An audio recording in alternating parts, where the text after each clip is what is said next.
ദൈവമായ കർത്താവ് നമ്മെ സഹായിക്കുകയും അനുഗ്രഹിക്കുകയും ചെയ്യട്ടെ. സന്തോഷത്തോടെ തിരുസന്നിധാനത്തിൽ വിശുദ്ധ സഭായോഗത്തിൽ പങ്കെടുക്കുന്ന പ്രിയപ്പെട്ടവരെ സ്നേഹത്തോടും ആദരവോടും കൂടെ വന്ദനം ചൊല്ലുന്നു. വീട്ടിലെ സഭായോഗത്തിൽ ഒരിക്കൽ കൂടി പങ്കെടുക്കാൻ നമുക്കെല്ലാവർക്കും കർത്താവ് കൃപ തന്നല്ലോ. ഇന്ന് നിങ്ങളുടെ മധ്യത്തിലായിരിക്കാൻ എനിക്കും ഇടയാക്കിയത് ഓർത്ത് ദൈവത്തിന് സ്തോത്രം ചെയ്യുന്നു.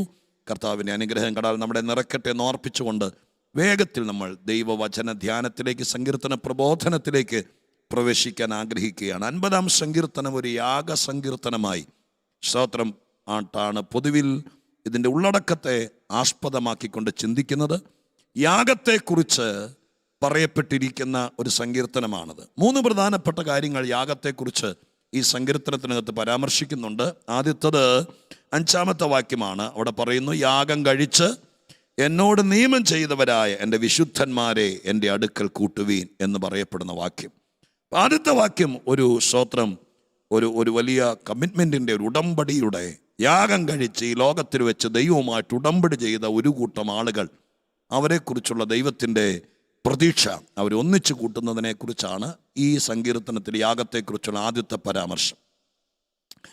രണ്ടാമത്തത് 8-ാമത്തെ വാക്യമാണ്. 8-9 വാക്യങ്ങളാണ്. അവിടെ എഴുതിയിരിക്കുന്നത്, നിന്റെ ഹനനയാഗങ്ങളെക്കുറിച്ച് ഞാൻ നിന്നെ ശാസിക്കുന്നില്ല. അവിടേക്കാണ് നമ്മൾ ഇന്നത്തെ ചിന്തയെ കൊണ്ടുപോകാൻ ആഗ്രഹിക്കുന്നത്. അതുകൊണ്ട് ഞാൻ ആ വാക്കിനെ സ്തോത്രം പുറകാല വിശദീകരിക്കാം. 3-ാമത്തത്, ദൈവം ഒരു പുതിയ തുടക്കം കുറിക്കുന്നു. 14-ാം വാക്യത്തിൽ ദൈവത്തിന് സ്തോത്രയാഗം അർപ്പിക്കുക.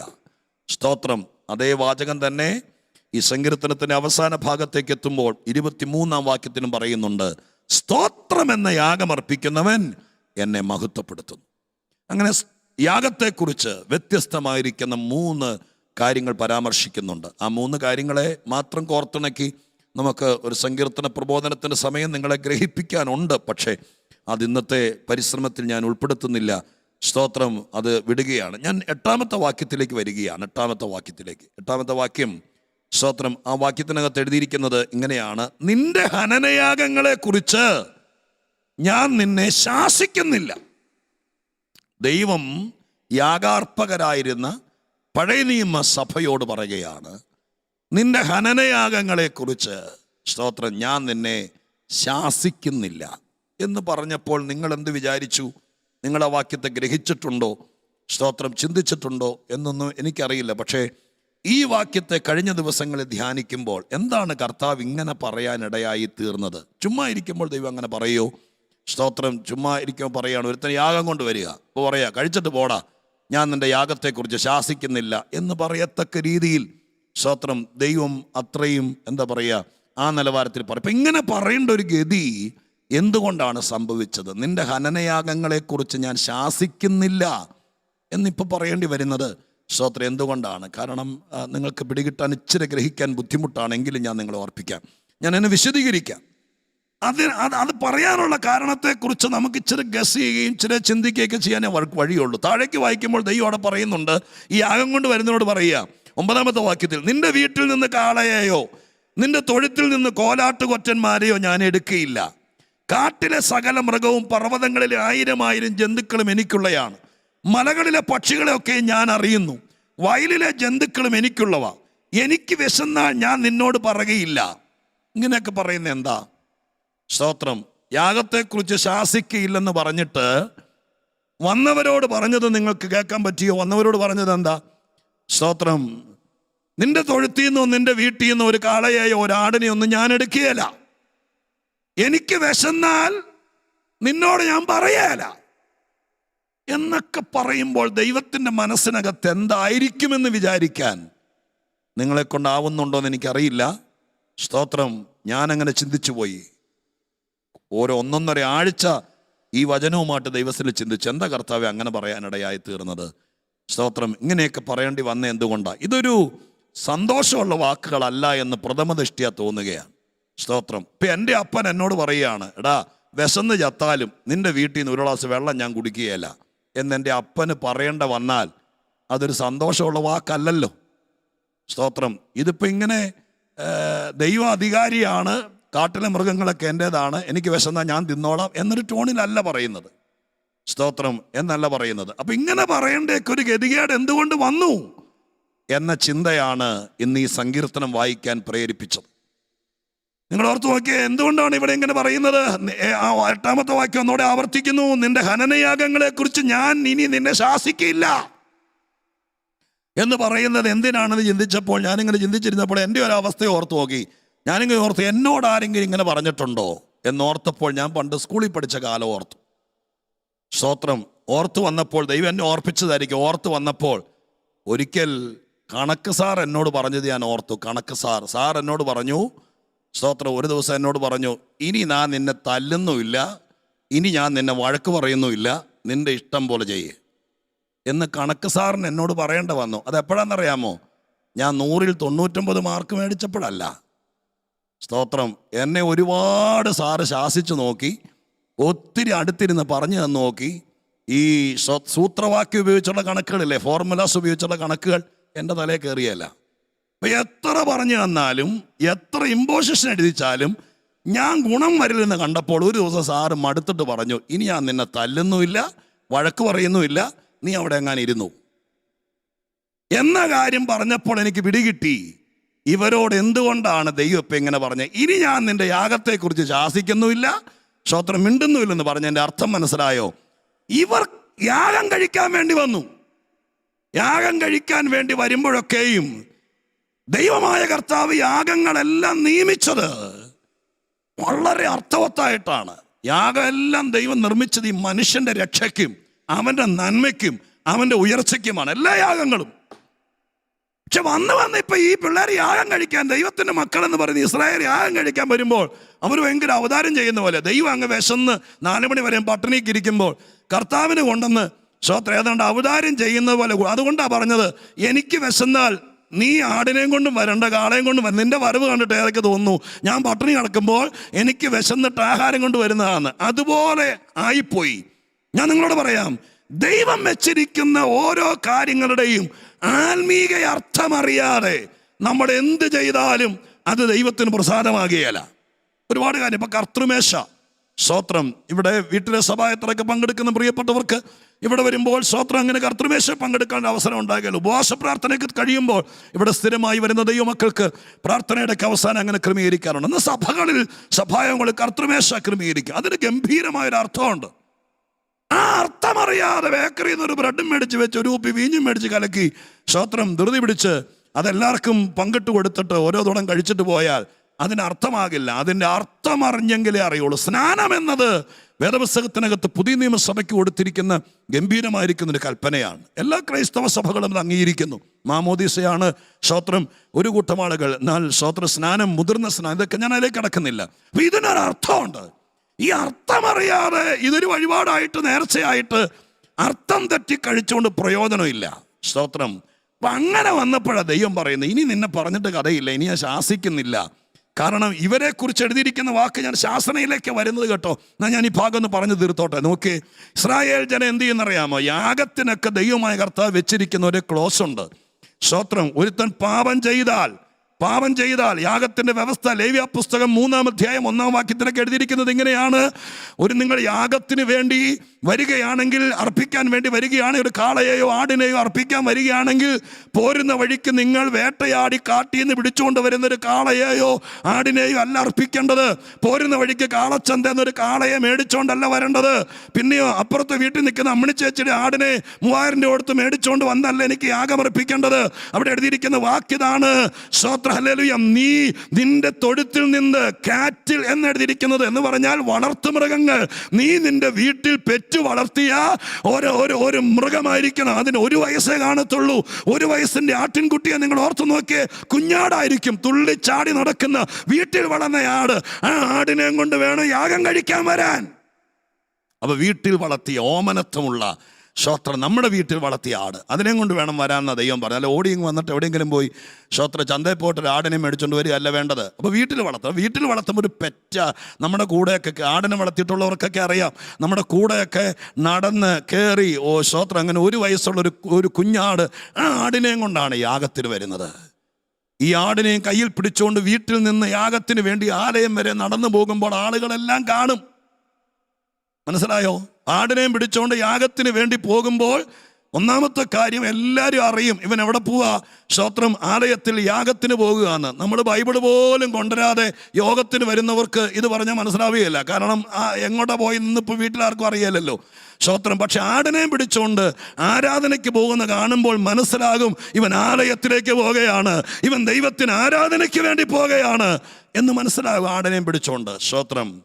എന്നിട്ട് അവിടെ ചെല്ലുമ്പോഴോ, അവിടെ ചെന്നിട്ട് ധൃതി പിടിച്ച് പെട്ടെന്ന് പുരോഹിതന്റെ കയ്യിലേക്ക് കൊടുത്തിട്ട് ഓടിപ്പോകാൻ പറ്റിയല്ല.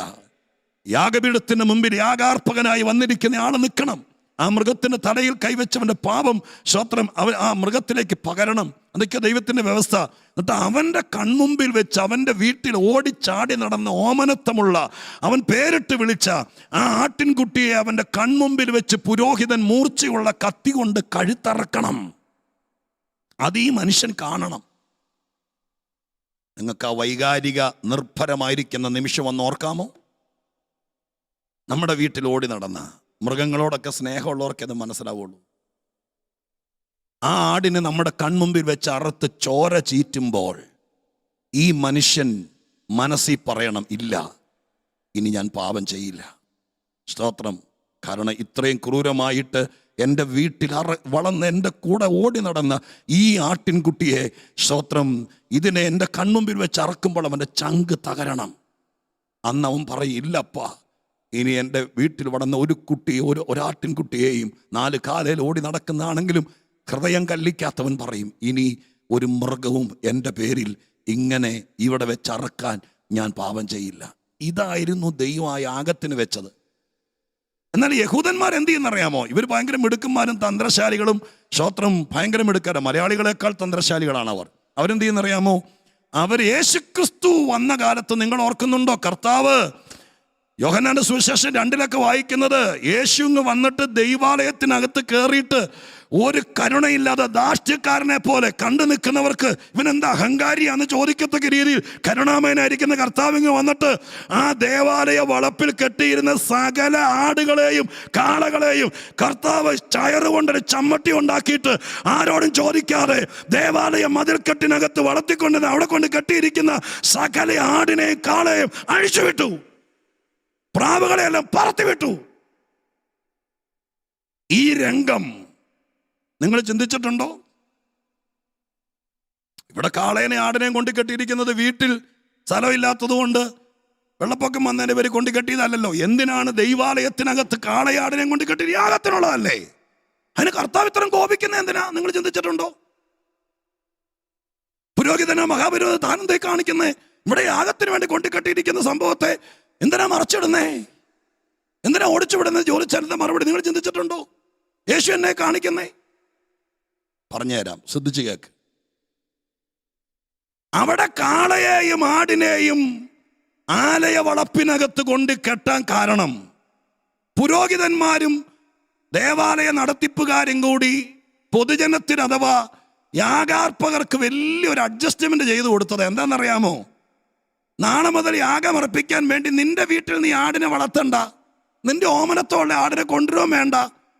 നീ രാവിലെ ഒരു സിൽക്കിന്റെ ജുബയൊക്കെ തേച്ച് സ്തോത്രം പെർഫ്യൂം അടിച്ച് മര്യാദയ്ക്ക് ഇങ്ങോട്ട് കഞ്ഞിമുക്കിയ മുണ്ട് കൊടുത്തോണ്ട് വന്നേച്ചാ മതി.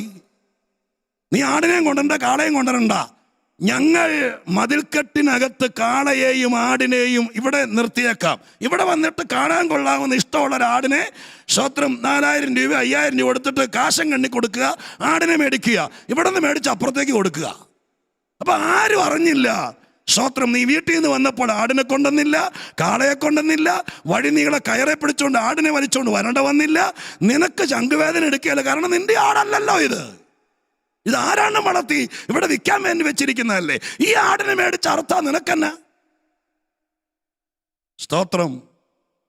വൈകുന്നേരം ഞായറാഴ്ച വൈകുന്നേരം പിള്ളേരെയും കൊണ്ട് കടയിൽ പോയിട്ട് അവിടെ ചെന്നിട്ട് ചിക്കൻ ഫ്രൈ കഴിക്കുമ്പോൾ നമുക്ക് കോഴി ഓർത്ത് ദണ്ണം ഉണ്ടാവാറുണ്ടോ? എൻ്റെ ദൈവമേ, ഈ കോഴി പാവം ഓർക്കാറുണ്ടോ? ഇല്ലല്ലോ.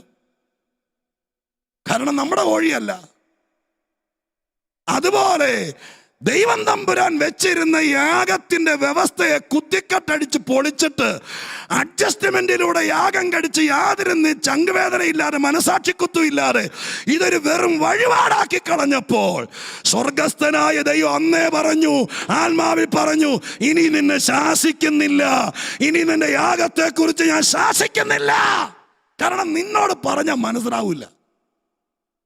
സ്തോത്രം.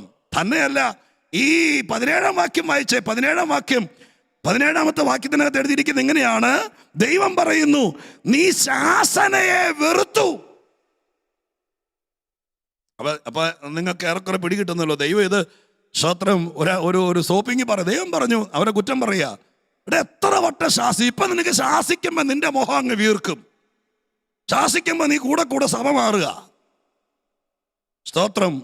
ഇവിടെ വന്നിരുന്നു, ഇവിടെ എങ്ങനെ ശാസിക്കുകയാണെങ്കിൽ അന്നേരം പറയും, ദൈവം തമ്പനെ ശാസിക്കുകയാണെങ്കിൽ പറയും, ഓ അവിടെ മുഴുവൻ വെട്ടാന്ന് പറഞ്ഞ് അവിടെ നിന്ന്. ഇനി ശാസന മാത്രമുള്ള സഭയുണ്ട്, അതും പ്രശ്നമാണ്. എല്ലാ ഞായറാഴ്ച ശാസന മാത്രമാണെങ്കിൽ അവിടെ ഇറങ്ങിയിരിക്കാൻ പറ്റൂ. പക്ഷെ ദൈവം തമ്പുരാൻ ഇവരെ ശാസിച്ചു. ശാസിച്ചപ്പോൾ ഇപ്പോൾ ദൈവം പറയുന്നു, നിനക്ക് ശാസന ഇഷ്ടമല്ല, വെറുത്തു. പറഞ്ഞു തന്നാ മനസ്സിലായില്ല, നീ ഏറ്റെടുക്കുകയല്ല, അതുകൊണ്ട് ഞാൻ ഇനി നിന്നെ ശാസിക്കില്ല. എന്നെ കേൾക്കുന്ന പ്രിയപ്പെട്ടവരെ, ഞാൻ ഇന്ന് പകൽക്കാലം നിങ്ങളെ ദൈവസ്നേഹത്തിൽ ഉണർത്തിക്കുക. എത്ര പേർക്ക് ഇന്ന് പകൽക്കാലം ദൈവത്തോട് പറയാൻ പറ്റും? നമ്മൾ പാടിയ പാട്ടിനകത്തെല്ലാം മനഃപൂർവ്വമാണ് ആ പാട്ടുകൾ തന്നെ പാടി. എന്തിനാണെന്നറിയാമോ? സ്തോത്രം. ദൈവം ശാസിക്കുന്നവനാണ് ഗുണം വരുവുള്ളൂ. ഏതെങ്കിലും സമയത്ത് നിന്റെ കുടുംബത്തിലേക്ക് നോക്കി, നിന്റെ പിള്ളേരെ നോക്കിയിട്ട് പറയുക, നിന്റെ കൊച്ചിനെ ഇനി ജീവിതത്തിൽ ഞാൻ ശാസിക്കത്തുമില്ല, ഞാൻ ശിക്ഷിക്കത്തുമില്ല, നീ കൊണ്ടോക്കോളാൻ പറഞ്ഞാൽ അവൻ തീർന്നു എന്നർത്ഥം. എന്നാൽ ഇന്ന് പകൽക്കാലം ഈ സഭായോഗത്തിൽ പങ്കെടുക്കുന്ന ദൈവമക്കൾ ദൈവത്തോട് പ്രാർത്ഥിക്കണം, നാഥ, എനിക്കൊരു തെറ്റ് പറ്റിയാൽ, എൻ്റെ കുഞ്ഞിനൊരു തെറ്റ് പറ്റിയാൽ എൻ്റെ കർത്താവ് അവനെ ശാസിക്കണം, ശിക്ഷിക്കണം. അങ്ങനെ നീ ശാസിക്കുന്നവനാണ് നല്ലവനെന്ന് വേദപുസ്തകം പഠിപ്പിക്കുന്നു. അറം പറ്റിയ വാക്കുകൊണ്ട് ഒത്തിരി പ്രാവശ്യം നമ്മളെ സ്നേഹിച്ചിട്ടും കരുതിയിട്ടും ശാസിച്ചിട്ടും അവസാനം ഒരു ദിവസം എത്ര തല്ലിയാലും നന്നാവാകാതെ, എത്ര പറഞ്ഞാലും മനസ്സിലാകാതെ, സ്തോത്രം, ഇതിൽ നിന്ന് ഇറങ്ങുമ്പോൾ പഴയ ജീവിതം തന്നെ നയിക്കുന്നവനോട് ഒരു ദിവസം ദൈവം പറയും, ഇനി ഞാൻ ഒരു ഉപദേശിയെ നിന്നെ ഉപദേശിക്കാൻ വീട്ടിൽ വിടില്ലടാ, ഇനി നിനക്ക് വേണ്ടി പ്രാർത്ഥിക്കാൻ ഞാൻ ആരെയും വിടില്ലടാ, ഇനി ഞാൻ ശാസിക്കില്ല, നീ നിന്റെ ഇഷ്ടത്തിന് പൊക്കോ എന്ന് പറയേണ്ട ഒരു സ്ഥിതി വന്നാൽ, അങ്ങനെ ഒരു സ്ഥിതി വന്നാൽ, എന്നെ കേട്ട് ഞെട്ടിയിരിക്കുന്ന ദൈവമക്കളെ, അത് ഏറ്റവും വലിയ അധപ്പതനമായിരിക്കും. ഞാൻ ശാസനയുടെ ചില ഗുണങ്ങൾ പറയാം ഈ സഭായോഗത്തിൽ. സ്തോത്രം. നിങ്ങൾ ദൈവത്തോട് പ്രാർത്ഥിക്കണം, എന്നെ ശാസിച്ച് വളർത്തണം, എൻ്റെ മക്കളെ അങ്ങനെ വളർത്തണം. 50-ാം സങ്കീർത്തനത്തിൻ്റെ 8-ാം വാക്യം നിങ്ങൾ അടിവരയിട്ടിട്ട് ആ വാക്യത്തെ ഗൗരവമായി കാണണം. നമുക്ക് ബോധിച്ചതുപോലെ വ്യാഖ്യാനിക്കാനോ നമുക്ക് ബോധിച്ചതുപോലെ ആത്മീയതയെ കൊണ്ടെത്തിക്കാനോ പറ്റിയല്ല. അതുകൊണ്ടാണ് സത്യസുവിശേഷത്തിൻ്റെ പ്രകാശനം ലഭിക്കുന്ന ദൈവത്തിൻ്റെ ദാസന്മാർ കർശനമായി ഈ കാര്യങ്ങൾ വിട്ടുവീഴ്ചയില്ലാതെ നഖശിഖാന്തം എതിർത്തുകൊണ്ട്, സ്തോത്രം, പൗലോസൊക്കെ എഴുതിയിരിക്കുന്ന പോലെ ഒരു നിമിഷം പോലും വിട്ടുകൊടുക്കാതെ ഈ കാര്യത്തിന് വേണ്ടി ആത്മീക കാഴ്ചപ്പാട് കിട്ടിയവർ പറയുന്നത് തെറ്റാണ്, അതിനെ അനുകൂലിക്കാൻ പറ്റിയല്ല.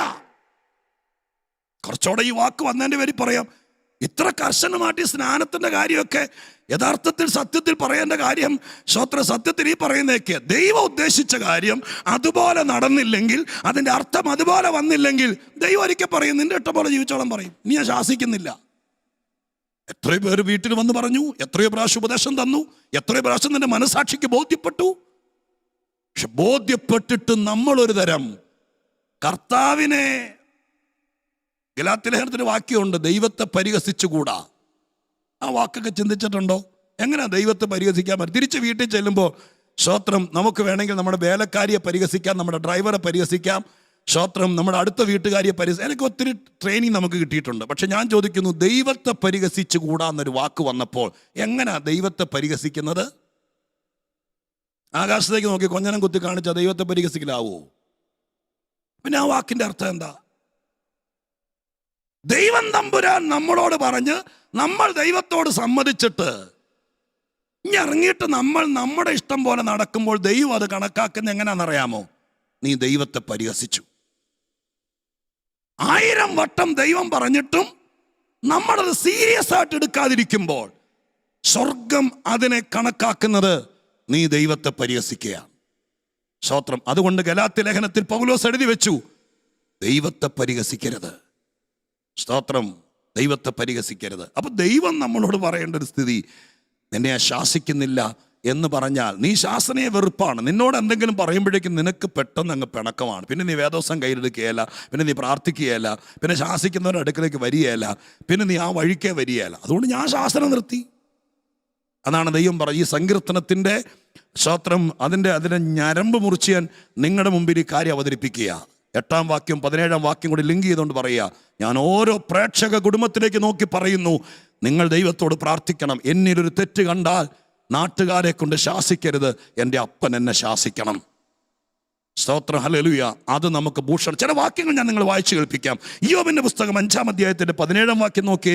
ഇയ്യോബിൻ്റെ പുസ്തകം 5-ാം അധ്യായം അതിൻ്റെ 17-ാമത്തെ വാക്യത്തിനകത്ത് എഴുതിയിരിക്കുന്നത് ഇങ്ങനെയാണ്: ദൈവം ശാസിക്കുന്ന മനുഷ്യൻ ഭാഗ്യവാൻ. 5:17. സ്തോത്രം. ഇങ്ങനെയുള്ള വാക്യമൊക്കെയാണ് നിങ്ങൾ പറ്റുമെങ്കിൽ ഫ്രെയിം ചെയ്യേണ്ടത്. നമ്മൾ ഏതെങ്കിലും കൺവെൻഷനിൽ ചെല്ലുമ്പോൾ നമുക്ക് ഇഷ്ടമുള്ള കുറേ വാക്യമുണ്ട്. വാലല്ല തലയാക്കും. സ്തോത്രം. പിന്നെ ഞാൻ നിൻ്റെ കൂടെ ഇരിക്കുന്നത്. ഈ വാക്യമൊക്കെ പറ്റുമെങ്കിൽ എവിടെയെങ്കിലും കൊണ്ടുപോയി എന്ന് കളറായിട്ട് പ്രിൻ്റ് ചെയ്തിട്ട്, സ്തോത്രം, നിങ്ങൾ വീട്ടിൽ കൊണ്ടുപോയി നിങ്ങളുടെ ബെഡ്റൂമിൽ എവിടെയും കൊണ്ടുപോയി തൂക്കിയിടുക. എന്താ എഴുതിയിരിക്കുന്നത്? ദൈവം ശാസിക്കുന്ന മനുഷ്യൻ ഭാഗ്യവാനാണ്. ദൈവം ശാസിക്കണം. കർത്താവ് കുറച്ച് നാളായി നിങ്ങൾ എന്തൊക്കെ ചെയ്തിട്ടും ശാസിക്കുന്നില്ലെങ്കിൽ നിങ്ങൾ മിടുക്കരാന്ന് വിചാരിക്കരുത്.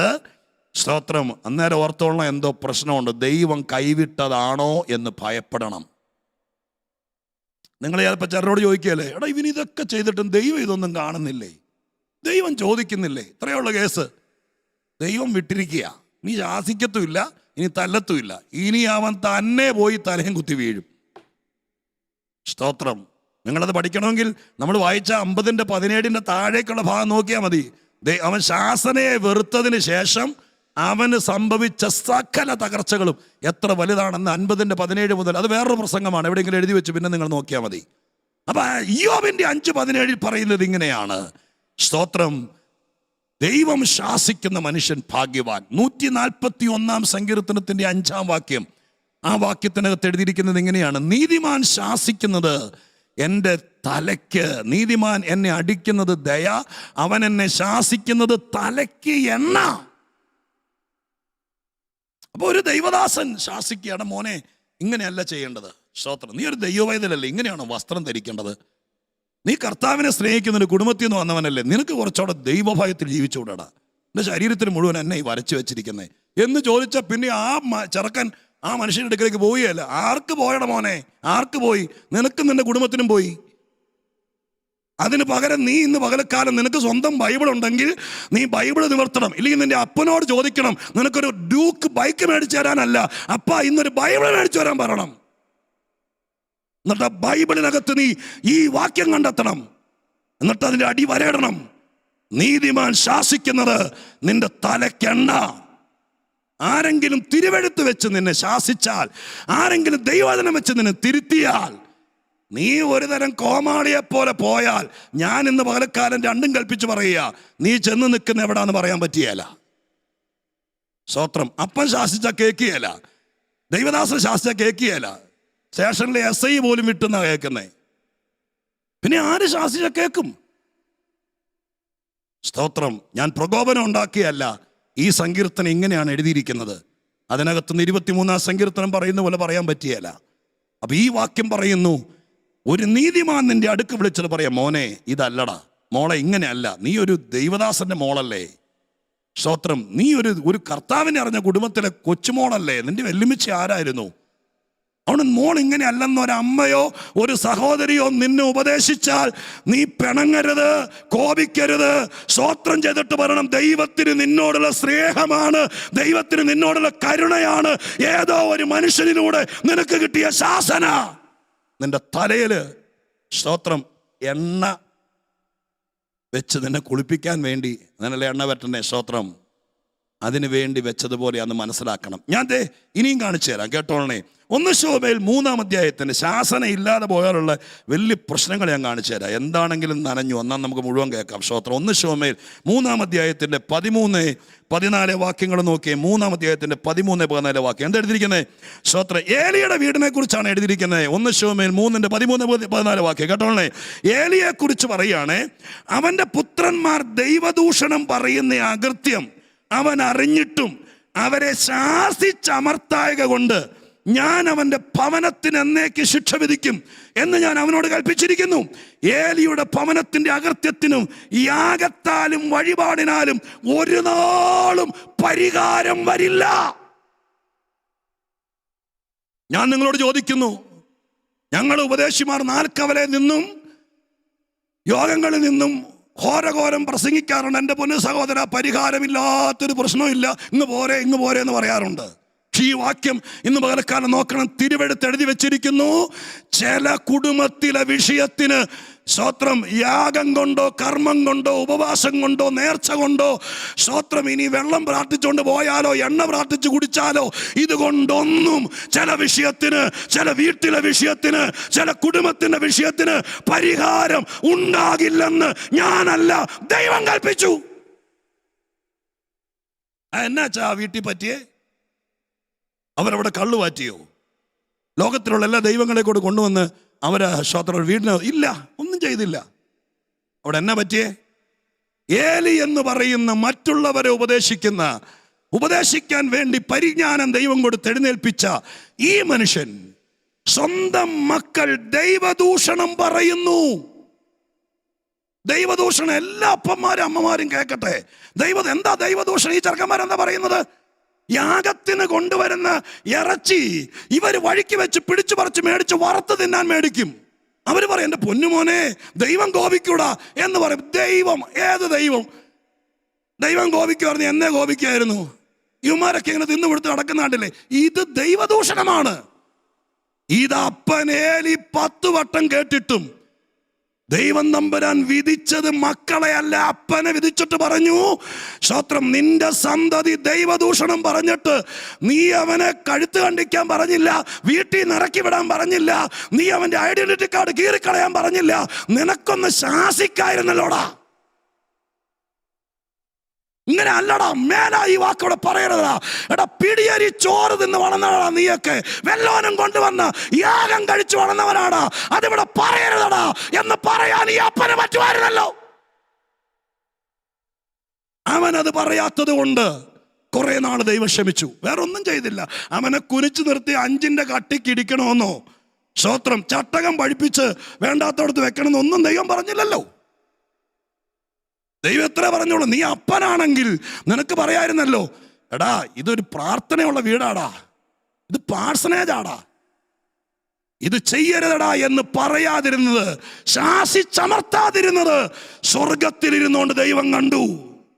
അതുകൊണ്ട് ദൈവം തമ്പുരാൻ ഒരു വിധി പറഞ്ഞു, നിന്റെ വീട്ടിലെ വിഷയത്തിന് ഇനി നീ ആരെ കൊണ്ടെന്ന് യാഗം കഴിച്ചാലും ആരെ കൊണ്ട് പ്രാർത്ഥിപ്പിച്ചാലും നിന്റെ സന്തതിയെ നീ ശാസിക്കാതിരുന്നത് കൊണ്ട് നിന്റെ വീട്ടിലെ വിഷയത്തിന് ഇനി ഒരു കാലത്തും പരിഹാരം ഉണ്ടാകില്ല. അങ്ങനെയാണെങ്കിൽ ഞാൻ നിങ്ങളോട് സ്നേഹത്തോട് ചോദിക്കട്ടെ, ശാസിക്കേണ്ടതിനെ ശാസിച്ചാൽ, സ്തോത്രം, ദൈവത്തിൻ്റെ ശാസന സ്വീകരിച്ചാൽ എത്രയോ നന്മകൾ നമുക്ക് അനുഭവിക്കാൻ പറ്റും. എന്നെ കേൾക്കുന്ന പ്രിയപ്പെട്ടവരെ, സ്തോത്രം, ശാസന കേട്ട് ദൈവസന്നിധിയിൽ വളരുന്നതാണ് നല്ലത്. ഞാനൊരു വാക്യം വായിച്ചു കേൾപ്പിക്കാം. മർക്കോസിന്റെ സുവിശേഷം 8-ാം അധ്യായത്തിന്റെ 33-ാം വാക്യം. മർക്കോസ് 8:33. അവനോ തിരിഞ്ഞു നോക്കി ശിഷ്യന്മാരെ കണ്ടിട്ട് പത്രോസിനെ ശാസിച്ചു. അത്രയും മാത്രം എടുക്കാം. നോക്കി, സ്തോത്രം. യേശു ക്രിസ്തു ഒരു പ്രത്യേക സന്ദർഭത്തിലാണ് അവന് തിരിഞ്ഞു നോക്കിയപ്പോൾ ശിഷ്യന്മാരെല്ലാം കൂടി 12 പേരാണല്ലോ അപ്പോസ്തലന്മാർ, അവരെല്ലാവരെയും കണ്ടട്ടെ, എല്ലാവരെയും കൂടി ശാസിച്ചെന്നല്ല, പത്രോസിനെ ശാസിച്ചു. ഞാൻ ഇങ്ങനെ ക്രോഡീകരിക്കാം, എൻ്റെ ചിന്തയും ഊഹവും തെറ്റാകുമെന്ന് നിങ്ങൾ വിചാരിക്കുന്നു കരുതുന്നില്ല. 12 അപ്പോസ്തലന്മാരുടെ കൂട്ടത്തിൽ കാര്യം എന്തുമാകട്ടെ, 12 അപ്പോസ്തലന്മാരുടെ കൂട്ടത്തിൽ ഏറ്റവും ഏറ്റവും അധികം അരിമനാഥന്റെ ശാസന കേട്ടത് ആരാ? നിങ്ങൾ ആ പോടെ പേടിച്ചു പോകുന്നു തോന്നല്ലേ? ചില പ്രസംഗം എനിക്ക് ഇങ്ങനെ പ്രസംഗിക്കാൻ പറ്റുള്ളൂ ദൈവമക്കളെ. എന്തൊരു നല്ല പ്രസംഗം ഞാൻ പ്രസംഗിച്ചിരിക്കുന്നു, സ്തോത്രം. ഇന്നിപ്പോൾ ഇങ്ങനെ പറയാൻ പറഞ്ഞപ്പോൾ നിങ്ങൾ വിഷമിച്ചിരിക്കുന്നത് എന്തിനാ? അതുകൊണ്ട് സ്തോത്രം, ഏറ്റവും അധികം 12 അപ്പോസ്തലന്മാരിൽ യേശുക്രിസ്തുവിന്റെ ശാസന കേട്ടത് പത്രോസാണ്. 3 പേരെ പ്രാർത്ഥിക്കാൻ വേണ്ടി കൊണ്ടുപോയി, 3 പേരും മിടുക്കരാണ്. പക്ഷെ ഉറങ്ങുന്ന 3 പേര് ഉറങ്ങിയിട്ട് യേശു ആരോടാ ശാസിച്ചേ? പത്രോസിനോടാ ശാസിച്ചേ. കൂടെ കൂടെ ഏറ്റവും അധികം ശാസന കേട്ടത് പത്രോസാ. നിങ്ങൾ പത്രോസിനോട് ചോദിക്ക്, സ്തോത്രം, എപ്പോ കണ്ടാലും നിന്നോട് മാത്രം ഉള്ളവരോടായി പോര്. സാത്താൻ കണ്ടെങ്കിൽ പറഞ്ഞേനെ, നിങ്ങൾക്ക് വേറെ ആരെ ശാസിക്കാനും, നിന്നെ മാത്രം. നീ രാജിക്കത്തെടുത്തിട്ട് വേറെ പണി നോക്കണം, ഏറെക്കുറെ പണി പഠിച്ചില്ല, നീ വേറൊരു സഭ തുടങ്ങ് എന്ന് സാത്താൻ കണ്ടെങ്കിൽ പറഞ്ഞേനെ. പത്രോസ് ഇട്ടിട്ട് പോയോ? ഇല്ല. ഏറ്റവും അധികം ശാസന കേട്ടവനെ എൻ്റെ കർത്താവ് അപ്പോസ്തലന്മാരിൽ ഒന്നാമനാക്കി. ഞാൻ ഇന്ന് പകൽക്കാലം പറയാം, എന്നെ കേൾക്കുന്ന പ്രിയപ്പെട്ടവരോട് ഉള്ളത്തിൻ്റെ ഉള്ളിൽ നിന്ന് പറയാം, ദൈവം ശാസിക്കുന്നത് എന്നും നന്മയ്ക്ക. ഏതെങ്കിലും സമയത്ത് എന്നെയോ നിങ്ങളെയോ ശാസന നിർത്തിയെങ്കിൽ അന്ന് നീ കാലേ വീണ് കരയണം, അന്ന് ഭയപ്പെടണം. അതിനർത്ഥം ദൈവം നിന്നെ കൈവിട്ടെന്ന. സ്തോത്രം. മറ്റാരെ ശാസിക്കുന്നുണ്ടാകില്ല. നിങ്ങൾ പറയില്ലേ, സ്തോത്രം, ആരെന്ത് ചെയ്താലും ഒരു കുറ്റമില്ല. നമ്മൾ വല്ലതും ചെയ്യുമ്പോഴേക്കും ദൈവം കയറി. എനിക്ക് തോന്നിയിട്ടുണ്ട് എത്രയോ പ്രാവശ്യം.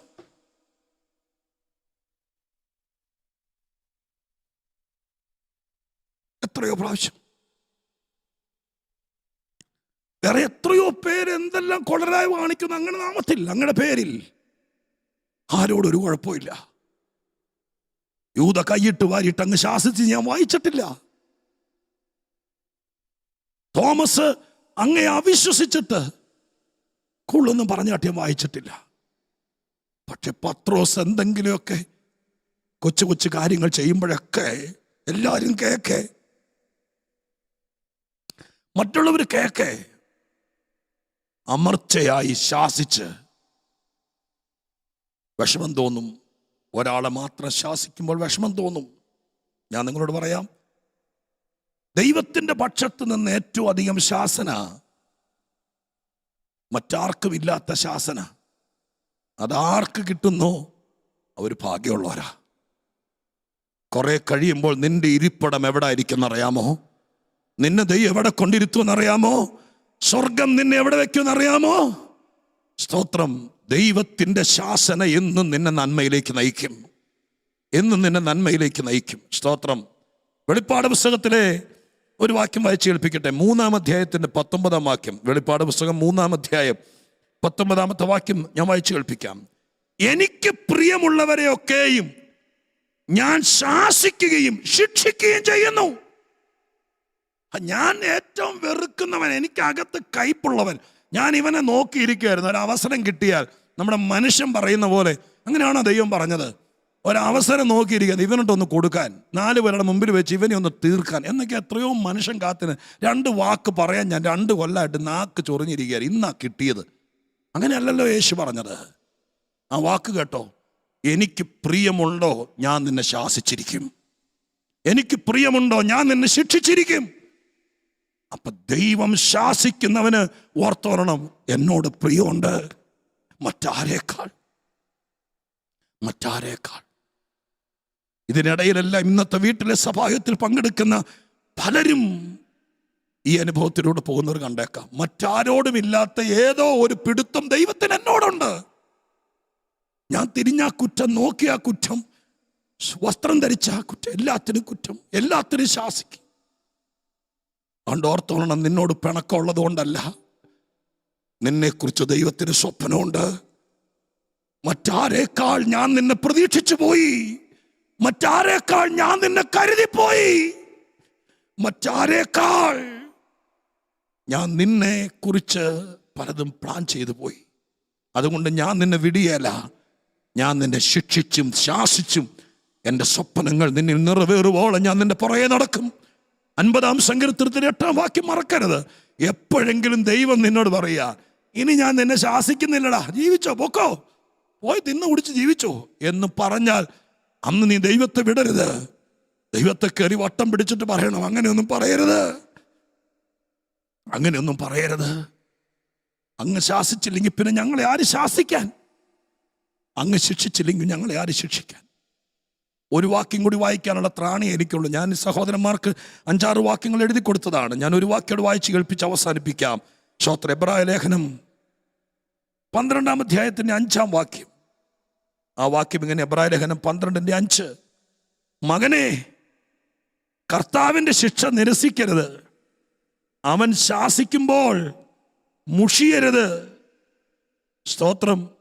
കർത്താവ് താൻ സ്നേഹിക്കുന്നവനെ ശിക്ഷിക്കുന്നു, താൻ കൈക്കൊള്ളുന്ന മകനെ തല്ലുന്നു, അവനെ ശാസിക്കുന്നു. കണ്ടോ, വഴിയെ പോകുന്നവനെ ശാസിക്കാൻ ദൈവത്തിന് എന്താ ഛേദം? ഒരു ഉപദേശം പറയാം, മോനെ എന്ന് വിളിച്ചിട്ട് പറയാം, മോനെ, കർത്താവ് ശാസിച്ചാൽ നീ മുഷിയരുത്, പിണങ്ങരുത്. അവൻ സ്നേഹിക്കുന്നവരൊക്കെ ശിക്ഷിക്കും. അവൻ കൈക്കൊണ്ടു, നിന്നെ അവൻ ഏറ്റെടുത്തു. അതുകൊണ്ട് അവൻ നിന്നെ ശാസിക്കുകയും തല്ലുകയും ശിക്ഷിക്കുകയൊക്കെ ചെയ്യും, നിന്റെ നന്മയ്ക്കായി. ഞാൻ ഉപസംഹാരം കുറിക്കട്ടെ. എന്നെ കേൾക്കുന്ന പ്രിയപ്പെട്ടവരെ, 50-ാം സങ്കീർത്തനത്തിലെ 8-ാം വാക്യം ഒരിക്കലും നിങ്ങൾ ഇനി മറക്കില്ലെന്ന് വിചാരിക്കുന്നു.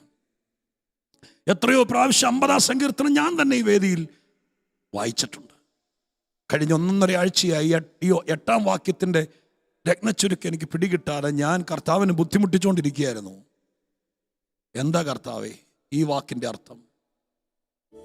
എനിക്കെൻ്റെ ഉള്ളിൽ പിടികിട്ടി, എന്തോ കർത്താവിനുള്ളിൽ ചുരുക്കുണ്ട്, എന്തോ നീരസമുണ്ട്. അതല്ലെങ്കിൽ അങ്ങനെ പറയില്ല. പക്ഷെ ദൈവാത്മാവ് എത്രയോ വേദികളിൽ മാറി മാറി പ്രസംഗിക്കുന്നവനാ ഞാൻ. പക്ഷേ ഈ സന്ദേശം പവർ വിഷൻ്റെ പ്ലാറ്റ്ഫോമിൽ പ്രസംഗിക്കാൻ ദൈവം എന്നെ പ്രേരിപ്പിച്ചു. പവർ വിഷൻ്റെ പ്രേക്ഷകരോട് കർത്താവിന് അഗാധമായ സ്നേഹമുണ്ട്. അതുകൊണ്ട് ഇന്ന് പകലിൽ ഞാൻ ദൈവസ്നേഹത്തിൽ ഓർപ്പിക്കാം, നിന്നെ കർത്താവ് സ്നേഹിച്ച് കരുതി വളർത്തുമ്പോൾ അവൻ ശാസിക്കും, ശിക്ഷിക്കും. എപ്പോഴെങ്കിലും ശാസന നിർത്തിയാൽ ഓർത്തോളണം, അപകടത്തിലേക്കാണ്. ഞാനൊരു വാക്ക് പ്രാർത്ഥിക്കട്ടെ. കണ്ണുകൾ അടച്ചാട്ടെ, ഒരു നിമിഷത്തേക്ക് കണ്ണടച്ചാട്ടെ, ഒരു നിമിഷത്തേക്ക്. എല്ലാവരും, ഇവിടെ ഇരിക്കുന്ന എല്ലാവരും, വീടുകളിലിരുന്ന് ആരാധനയിൽ പങ്കെടുക്കുന്ന എല്ലാവരും നിറഞ്ഞ കണ്ണുകളോടെ ആവലോടെ ദൈവത്തോട് പറ, എൻ്റെ അപ്പൻ എന്നെ ശാസിക്കണം. അങ്ങനെ തന്നെ പറ. എൻ്റെ ഭാഗത്ത് എന്തെങ്കിലും കുറ്റമുണ്ടെങ്കിൽ, ദാവീദ് ഒരിക്കൽ കരഞ്ഞിട്ട് പറഞ്ഞു, മനുഷ്യന്റെ കയ്യിൽ വീഴരുതപ്പാ. നിന്റെ മോനെ പോലീസ് സ്റ്റേഷനിൽ കൊണ്ടുപോയി നിന്നെയും കൂടി വിളിച്ചു വരുത്തി, ആ യൂണിഫോം ഇട്ട മനുഷ്യൻ നിങ്ങളുടെ മുമ്പിൽ വെച്ച് അവനെ എടാപോടാ വിളിച്ച് കർക്കശമായിട്ട് ശാസിച്ച് നാറ്റിക്കുന്നതിനേക്കാൾ എത്രയോ നല്ലതാ സർവശക്തനായ ദൈവം നിന്റെ മകനെ ശാസിക്കുന്നത്.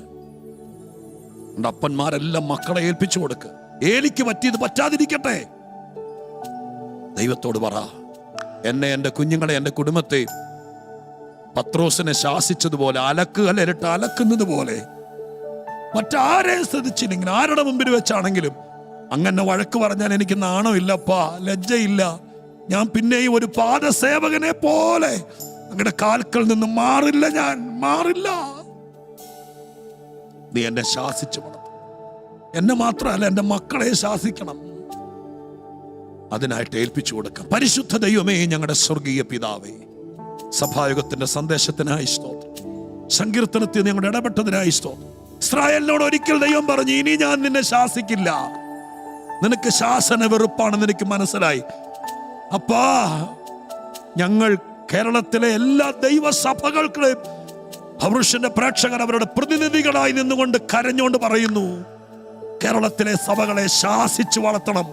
എല്ലാ ഉപദേശിമാരെയും ശാസിച്ചു വളർത്തണം. എല്ലാ കുടുംബങ്ങളെയും ശാസിക്കണം. കയറ് പൊട്ടിച്ച മൂരിക്കിടാവിനെ പോലെ ഒരാൾ പോലും അങ്ങയുടെ പുസ്തകവുമായിട്ട് നിൽക്കാൻ ദൈവം അനുവദിക്കരുത്. അങ്ങയുടെ ശാസനയിൽ, അങ്ങയുടെ ശിക്ഷണത്തിൽ വളർന്ന ദൈവദാസന്മാർ, അങ്ങ് ശിക്ഷിച്ചു വളർത്തിയ ദൈവസഭ, അതാണ് ഞങ്ങളുടെ സ്വപ്നവും പ്രാർത്ഥനയും. കർത്താവേ, അങ്ങ് ദൈവം അത് ചെയ്യുമെന്ന് വിശ്വസിക്കുന്നു. പ്രാർത്ഥന കേട്ടതിന് നന്ദി, യേശുവിൻ നാമത്തിൽ തന്നെ. കർത്താവ് അനുഗ്രഹിക്കട്ടെ. കൊയർ മനോഹരമായിരിക്കുന്ന ഒരു ആത്മീക ഗാനം പാടും. ഈ വാക്കുകൾ നിങ്ങളുടെ ഹൃദയത്തിൽ സംഗ്രഹിക്കുക. ദൈവം നിങ്ങളെ സഹായിക്കട്ടെ എന്ന് ഓർപ്പിച്ചുകൊണ്ട് അവസാനിപ്പിക്കുന്നു. God bless you.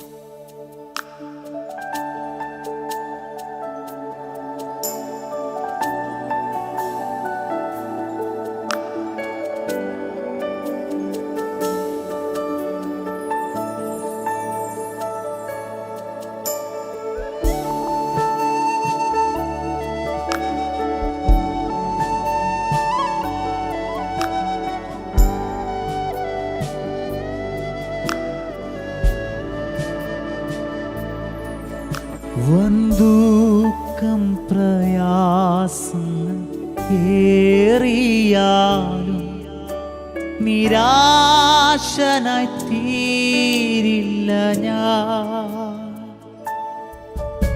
എന്നെ കരുതാ തന്മാർവോടണയ്ക്കാൻ നാഥൻ താനുള്ളതാ പാടുമേ.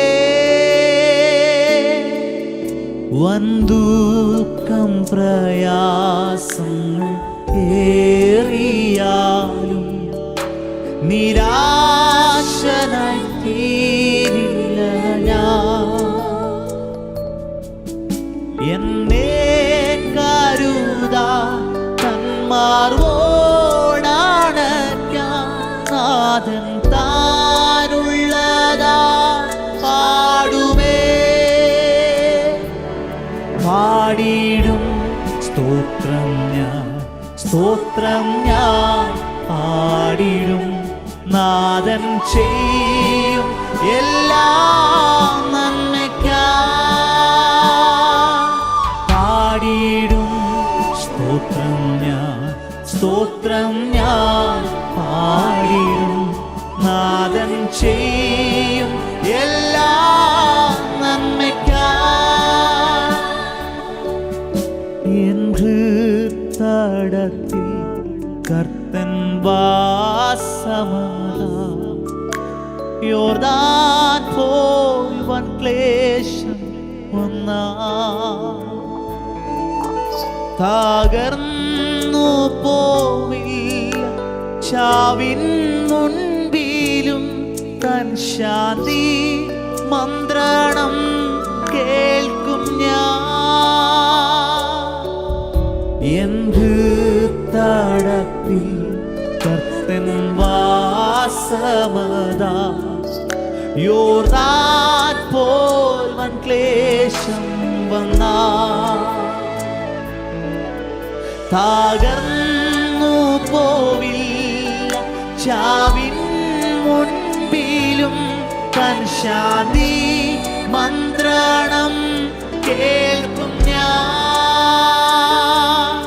പാടിയിടും സ്തോത്രം ഞാൻ, സ്തോത്രം ഞാൻ പാടിയിടും. നാഥൻ ചെയ്യും എല്ലാം നന്മയ്ക്കായി.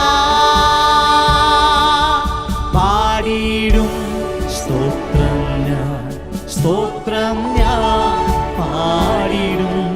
നാഥൻ ചെയ്യും എല്ലാം നന്മയ്ക്കായി. പിശാചിൻ തന്ത്രങ്ങൾ പരീക്ഷകളും എൻ ജീവിതയാഞ്ഞടിച്ച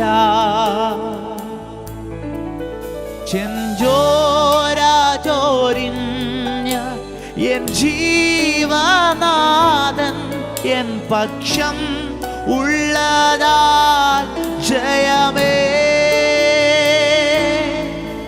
പിശാചിൻ തന്ത്രം പരീക്ഷകൾ എൻ ജീവിതയാഞ്ഞടിച്ച